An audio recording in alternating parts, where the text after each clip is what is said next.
Assalamu alaikum friends, and welcome back to the course. In this video, we are going to talk about removing the clutter and making the code more readable. Let's get started. So the main thing to make our code much readable is by using descriptive names. That's the first thing. And sometimes we use comments in order to make our code more readable. And this thing is considered as bad practice. If you read the Clean Code book by Uncle Bob, you will see he's debunking the ideas of comments. Like, not all comments are not useful, of course, but sometimes let's take this for example. This is considered as calculation method. Sometimes you can use our code to denote that this is a calculation method, right? We can name directly this field as calculation method. We don't need an extra comment because here is a problem. An extra comment means we need to also maintain it. Let's say, for example, if you change this one, we need to change also this one. Like, this is double work. But here with proper refactoring tools, for example, Shift and F6, we can rename this across all the code, right? So the maintainability cost is much lower. So for that reason, we need to start by removing some comments and replacing them with good names. For example, here we have calc method. I want to name it calculation method. It's more descriptive. Always Shift and F6 to rename stuff, and then I can remove this one. This is, for example, very useless comment. We don't need it at all. So we can delete it. Like, it's already clear that these are global variables. Here, for example, this is already pretty descriptive. This is asterisk method, so we can delete this one, right? Minute after midday for door prayer, so we can call it door prayer, we can delete it. Here, for example, I rename it to adjust highlighted method, and it is pretty fine if the name is pretty big. At least it is describing the thing. Here, for example, I don't like the idea of having these names as short names. I like to call them with their real names, which is latitude for this example. Right? Unless it is something like you can agree upon in your team. Like, there are always some conversions that you can agree with your team, of course. Same thing for this one. Same thing for this Julian date. So by removing these comments, you are removing a lot of the clutter. So reading this is much more pleasing, as you can see. We are going to do this for all of our comments here. Here, for example, you are going to see this time names. We don't need this comment. Here, it is denoting that the string used for invalid times, it is pretty descriptive. We always use in Kotlin small letters here, so we can remove this one easily.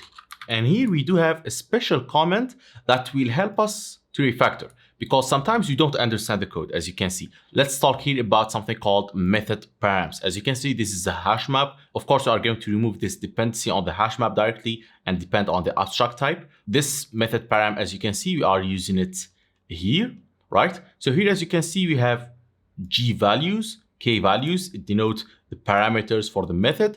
And here you can see there are different values, as you can see.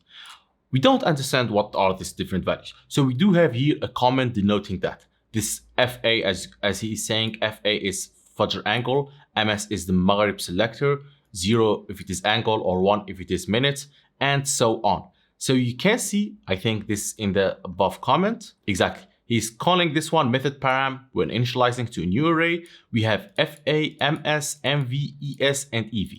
And he is describing each one of these. Right? We are not going to delete this comment right now because we are going to need it in order to refactor it into good descriptive name. For example, we are going to have maybe a class, let's call it calculation method parameters, and it will describe all of the things directly. We don't need to depend on an array in order to store Fajr angle, Maghrib selector, Maghrib parameter, and stuff like that.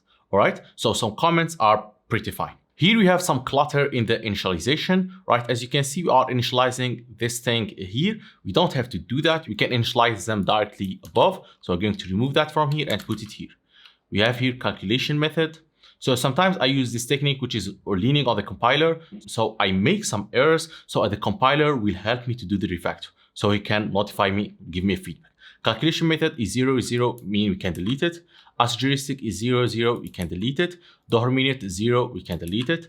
Adjust highlighted method, it is 1. Nice.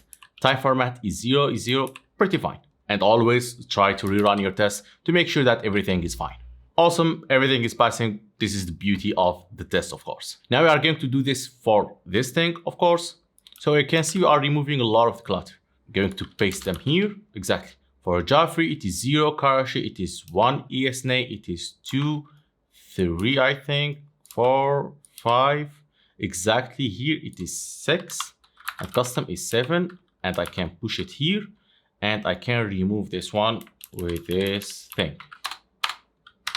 So we don't need all of that, we don't need that. We are going to refactor this into another type. We are going to talk about it in the primitive obsession video. But for the moment, sometimes we need to do some refactoring in order to make other refactoring. So we don't jump directly into the desired approach. This step-by-step approach is pretty good, especially for the feedback, right? So we can use it. Let's continue. Time formats. Let me just copy everything. Where are the time formats? Here are the time formats. I'm going to paste everything. So this is one. And of course, I can remove everything. And here, as you can see, we don't need this. Like whenever you see something you don't need it, you can directly remove it. Same thing for this Shafi and Hanafi. We don't need them. We are going to have a refactoring regarding those, but we don't need them for now. So we can delete them. Adjusting methods also, let's fix them. Already the adjusting methods are fine. We already did the initialization. Let's just fix this midnight. I just renamed this thing to make it good. So as you can see, we are removing a lot of the clutter right now. Here in the initialization, we can push this thing directly into the array list, right? So we don't have to create it like that. Let me just copy that and put it here, exactly. So here at the moment of creating the array list, I can use a list of and directly put the strings. I can select them like that, maybe add comma, so it will help me later, and I can push everything here. Delete those, and here, as you can see, this is much better. Same thing for this invalid string, we don't need it here. And for this number of iteration, we can also change it. Where is the number of iteration? It is 0. Actually, you can make it 1 directly, so we can remove this thing. And finally, we do have this int array offset, so it is initialized to zeros all the time. So you can do this immediately like that, using this initialization script. We can delete those.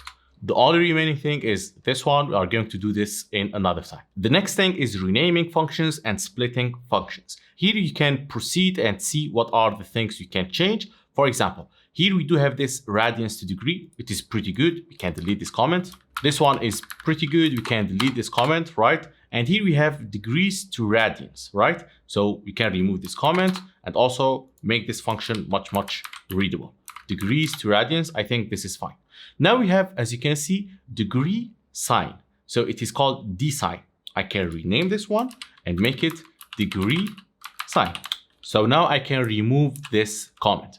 Here for the same thing, I have here a D. What does it mean? So degree sign, we are giving it degree to radians. So here I think we are talking about the angle. So usually we are converting degree to radians. So we are converting this angle from degree to radians. So we can rename it angle like that. We do have a lot of this utility function to do trigonometric stuff, right? So we can remove them. Sometimes here we do have this reverse function of the sine wave, which is arc sine, of course. So here he's using this one, assigning to a val and then putting it here. For your information, sometimes you can, as you can see, val is a reserved keyword, right? You can use it for your variable names, function, and similar stuff by using this codes here. We don't have to store it here. It is just adding clutter. We can directly align it like the following. This is much more readable for all of this. And usually with this shortcut, it makes the refactoring much easier, right? I can remove also these comments directly with one line like that, and also rename these things. So we are going to proceed and rename almost all of our function. In the next video, we are going to talk about splitting this function into two main functions because we are using it in two different places. We are going to make it much readable. And for the remaining of this file, it is just considered of renaming stuff. You can rename the argument parameters, you can rename the functions as you can see, and of course removing the comments. So these are the three main steps to remove clutter. We rename stuff, we remove comments, and we remove unused code. Okay, there are other techniques such as simplifying the code. For example, if you have big if and else, nested if and else, you can also refactor this into much simpler thing that will remove the clutter, but we don't have any of this in our project. Here we do have it here in this code. We are going to refactor this in another video since it involves some kind of duplication. You can see it is repeated here and there. So I'm going to proceed to remove the clutter, adding descriptive names to all the project. And of course, you are welcome to do so. So before watching the next video, try to practice this, removing the clutter from this file. That's it for this video. In the next video, we are going to extract some top level function since we are using Kotlin. So see you there.